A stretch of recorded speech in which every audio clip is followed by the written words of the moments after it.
Once upon a time, there was a poor woman who lived with her husband. They had just one daughter, a beautiful baby girl called Layla. But at the same time as Layla was born, her father lost his job, and so the mother spent her days going around the neighborhood looking for food.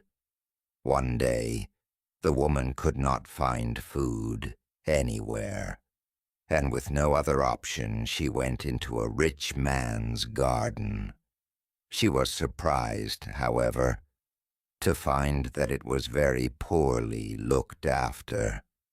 Everywhere plants were dying, and the ground was covered with rotten figs. Well, she thought to herself, I am sure he will not mind me stealing a few rotten figs.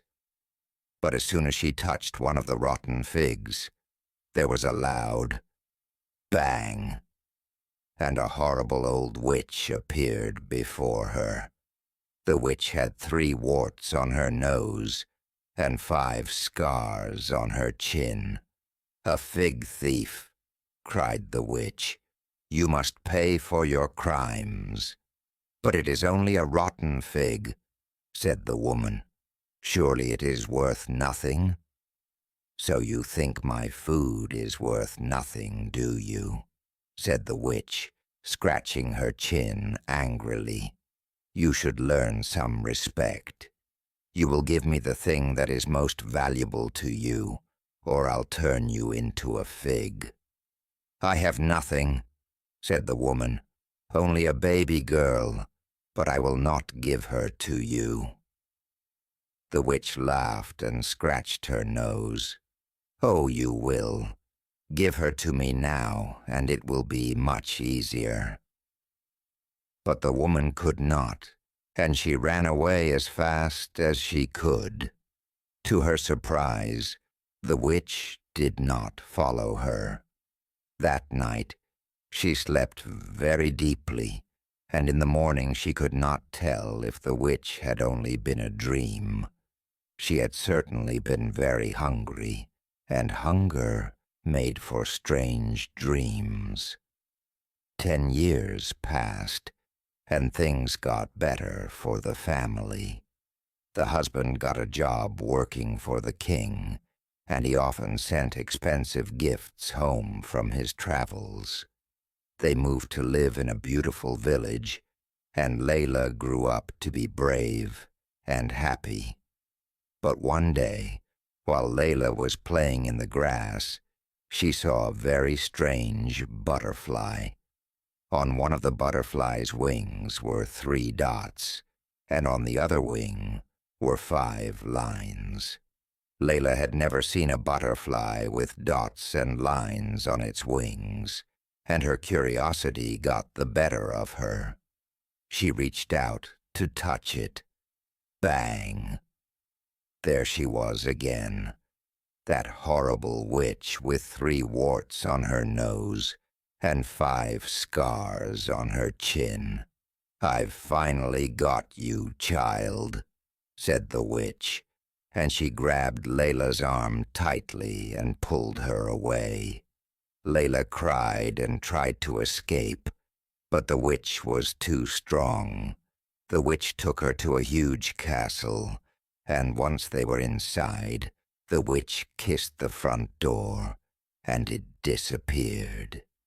"You will work for me, girl," said the witch, "and when you are old enough, you will give me your body so that I can be young and beautiful again."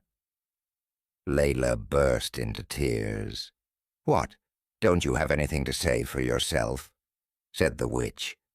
But the girl was too scared to speak.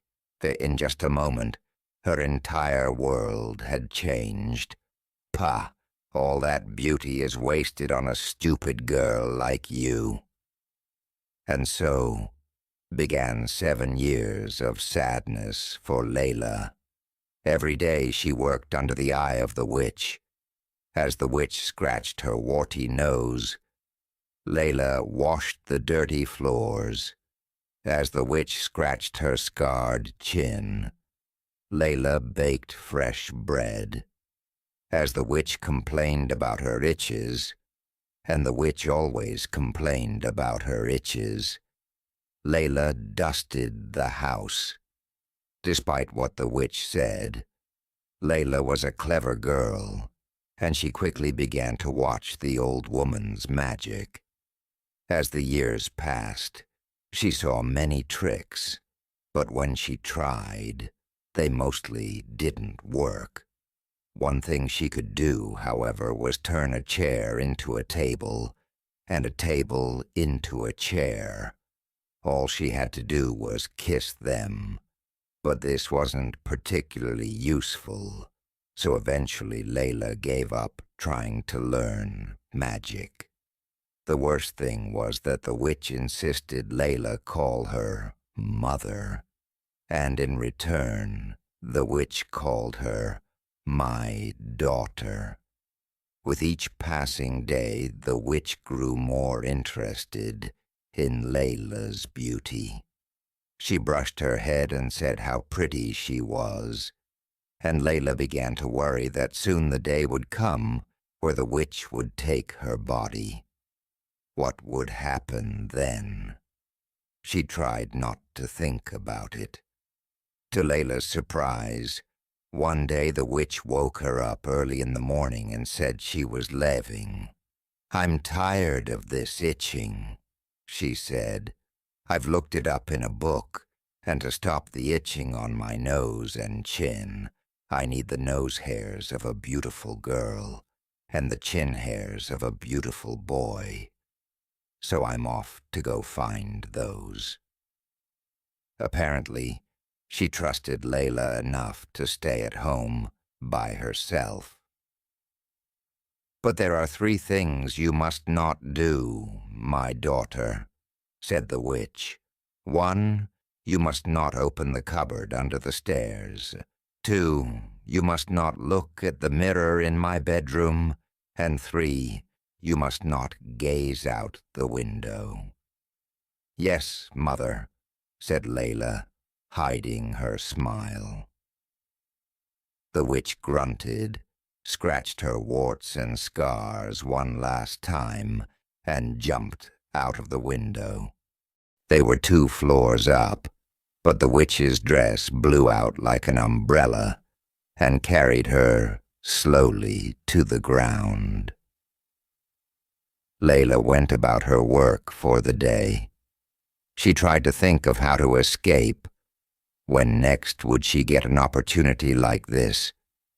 But the only way out was to jump through the window, and Layla didn't know the magic to fly down like the witch. She tried kissing the wall where the front door had been, but all she got was a cold, dirty tongue. Maybe it was too much to hope to escape.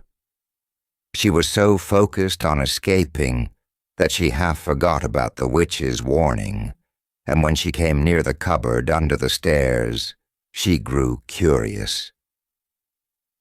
"Layla," she said to herself, "curiosity is what got you here." But that was 7 years ago, and if she did nothing, she would be here forever. Besides, the witch had never told her to not go somewhere before. So finally, Layla's curiosity got the better of her. She opened the door and inside found an old stick and 3 balls of wool. 1 blue, 1 green, and 1 red. "Is that all?" said Layla, disappointed. "Well, I better get back to work." When the witch returned that evening, she stood beneath the window and sang, "Layla, Layla, daughter of mine, let your hair down so I can climb." Great, thought Layla, another job for me to do. But the girl let her hair out of the window and let the witch climb up. "Did you find the nose and chin hairs?" said Layla. "No," said the witch, scratching her warts. "I thought I'd found a beautiful boy, but it was a girl with chin hair, and then I did find a beautiful girl, but when I tried to take her nose hair, the little monster was so scared that it all fell out. Can you believe it? Her nose hair fell out. Probably because you smell so bad, thought Layla. Useless, said the witch, so I will be going out tomorrow as well. What a pity, said Layla. I know, my daughter, I know. The next day, Layla managed to go all afternoon without her curiosity getting the better of her. But when she was cleaning outside the witch's room, the door fell open a bit, and she saw the mirror inside. Well, she could just take a quick look, couldn't she? She was very careful stepping in front of the mirror, but to her disappointment, all she saw in it was her own reflection. What a shame, she said. Ah, but it is not a shame, said Layla in the mirror. Layla jumped. Oh, don't hurt me. I'm sorry. No, don't be, said her reflection. It's been so long since I had somebody to talk to. I admit I'm surprised, said Layla. After the wool, I thought it would be something normal. Oh, the colorful balls of wool in the cupboard, said her reflection. Yes, those ones. Let me guess, she uses them to knit her smelly old socks. The reflection looked around, as if she was checking to make sure no one was listening. Well, I'm not supposed to tell you this, but let's just say that those aren't any ordinary balls of wool. They have powerful magic. If you ever find yourself running from someone, and I can't imagine who that might be, you'll find them quite useful. Just then, the witch's singing came from outside the castle. Layla, Layla, daughter of mine, let your hair down so I can climb. It's the witch, said Layla, and she ran away to go let the witch up. Still no luck, said the witch once she'd climbed through the window. I found the perfect boy, but when I pulled his chin hairs out, I found out he was quite ugly. The beard was hiding the ugliness, so that won't work. The witch scratched her nose. And then I found a beautiful girl, but she was so beautiful that she didn't grow nose hair at all. Huh? She must get the worst colds. The witch scratched her chin. I don't suppose anything interesting has happened here while I was gone. Oh, not at all, Mother, said Layla, a little too quickly. Good girl, she said, and touched Layla's hair. The next day, Layla didn't wait for her curiosity to get the better of her. She went straight to the window and gazed out of it. Of course, all she saw was the sky and the forest below her. Then a minute or so later, a young man called up to her. Oh, pretty girl there at the window. I'm busy gazing. Thank you very much, cried Layla. Oh, that's a shame, said the young man. I was hoping to talk to you. You're not just pretty, you're beautiful. So Layla stopped gazing and looked down, and she saw a well-dressed, handsome young man. She supposed she should be happy to have a visitor. But if she hadn't found a way to escape this place in 7 years, what use would this well-dressed man be? What Layla didn't know, however, was that this man was the prince of a nearby country. What do you want to talk about? Said Layla, embarrassed. She had only spoken to the witch for the last 7 years, and she wasn't very good at holding a conversation. "It is a strange house you live in," said the prince. "Where are the doors? It would be much nicer if we could sit down together and talk over a cup of tea." "Well," said Layla, "I could let down my hair." And without thinking, she did so, and the prince climbed up. But just then she heard another voice. It was the witch singing to her. "Layla, Layla, daughter of mine, let your hair down so I can climb." "Quick," she said to the prince. "Hide. Wait. No, she'll find you. I know." She hit the prince on the arm. "Ow, what was that for?" "No, that won't do it." So she hit him on the nose. "Hey, that hurt." "Layla," called the witch from below. "Where are you, my daughter?" "Oh," said Layla, annoyed. "Fine, let me try this." She kissed the prince and the magic worked. The prince turned into a chair. Then Layla let down her hair and pulled up the witch. "I've got my hair," said the witch proudly, holding up a small bag.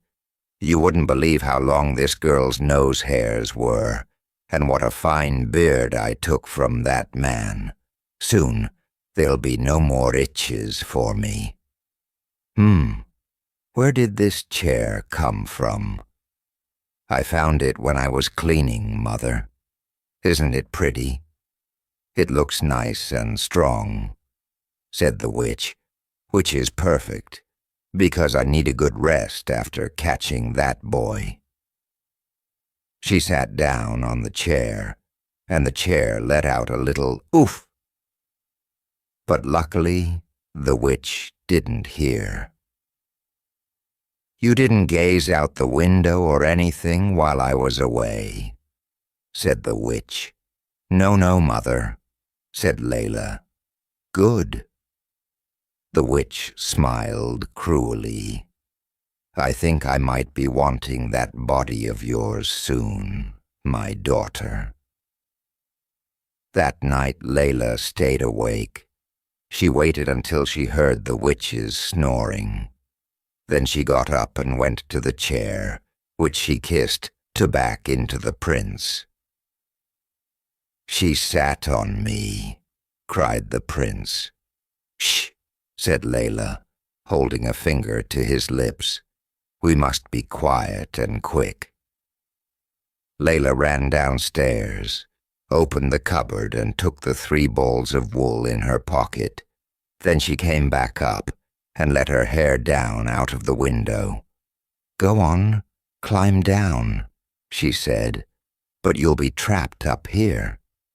"I'll jump," said Layla. "I know magic to protect me." Of course she was lying. She had no idea how she would slow herself down, but she was tired of living with that horrible witch. One more day, and the old woman might take her body. So the prince climbed down Layla's hair, and when he was safely on the ground, Layla closed her eyes. Think, what did the witch always do before jumping out of the window? That was it. Layla scratched her nose 3 times, and scratched her chin 5 times, and when she jumped out of the window, her dress blew out like an umbrella and slowed her down. She landed in the prince's arms, and they ran away into the night. When the witch woke up, she knew something was wrong. "Layla, Layla," she called. "Where are you, my daughter?" The witch looked through the house, and then saw that the chair in Layla's room was gone. It didn't take her long to realize what had happened. The girl had run away, and she'd had help. "That girl has been gazing, after everything I've done for her." The witch immediately went and filled her shoe with water. She waved a hand over the water, and in the reflection she saw Layla and the prince running across the desert. Aha!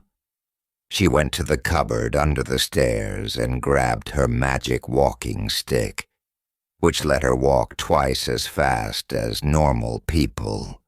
She was in such a rush that she didn't notice the 3 balls of wool were gone. Then she kissed the wall. The door to the castle appeared, and she ran out to catch Layla and the prince. The sun was starting to rise, and Layla and the prince were running right through the middle of the desert. They were just starting to think they were safe when they heard a horrible sound from behind them. "Layla!" screamed the witch. "You broke your promise." Layla turned around and saw a faraway dot that was quickly getting closer. "Oh no!" cried the prince. "What will we do?" But Layla remembered what her reflection had told her. If you ever find yourself running from someone, you'll find the wool quite useful. So she pulled the green ball of wool from her pocket and threw it behind them. Suddenly a huge forest appeared, full of thick trees. "We're free!" cried Layla, but she spoke too soon. The witch laughed and pulled on her teeth. Her teeth grew longer and longer, and she ate through the trees like they were grass. "Damn," said the prince. "Try another one." So Layla pulled out the blue ball of wool. She threw it behind them, and a wide sea appeared, full of dangerous sea monsters. "Surely that is enough to stop her," said the prince. But the witch laughed again. This time she pulled on her lips, and her mouth grew as wide as a whale's. She bent down to the water and drank it up like a cup of milk. "Try the last ball," said the prince. "Quickly." So Layla threw the red ball of wool. A huge mountain of fire grew from the ground. "You can't stop me, daughter," cried the witch. "My magic made that wool, and my magic will end it. I can turn into smoke myself." The witch pulled on her ears, but nothing happened. I said, "I can turn into smoke myself." She pulled her ears again, but the magic still did not work. "What's happening?" she cried. Suddenly Layla understood. The itching. Her true power was in the itching. She stopped the itches and... But before she could finish her sentence, the witch started to cough, and because of her big lips, her coughs sounded like explosions across the desert. The smoke from the fire was making her cough, and before she realized what was happening, the mountain of fire had surrounded her. "Oh, Layla," the witch cried. "All I really wanted was a daughter." But it was too late.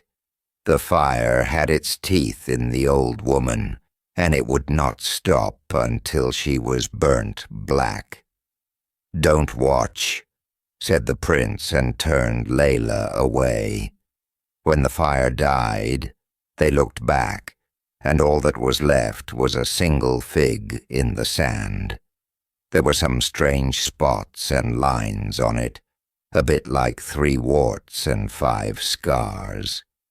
Layla buried the fig deep in the sand and smiled. Finally she was safe, and she had a brave prince by her side. They traveled on to the prince's home country, and there a huge celebration took place. "You didn't tell me you were a prince," cried Layla over the loud music. "There wasn't a good moment." He said, "Can I offer you a fig?" "No thanks," she said, turning away from the food. "I don't think I'll eat another fig for my entire life." "Well, can I turn you into a chair?" "Huh?" said Layla. "Like this." And the prince kissed her. She didn't turn into a chair, but it felt like magic just the same. The end.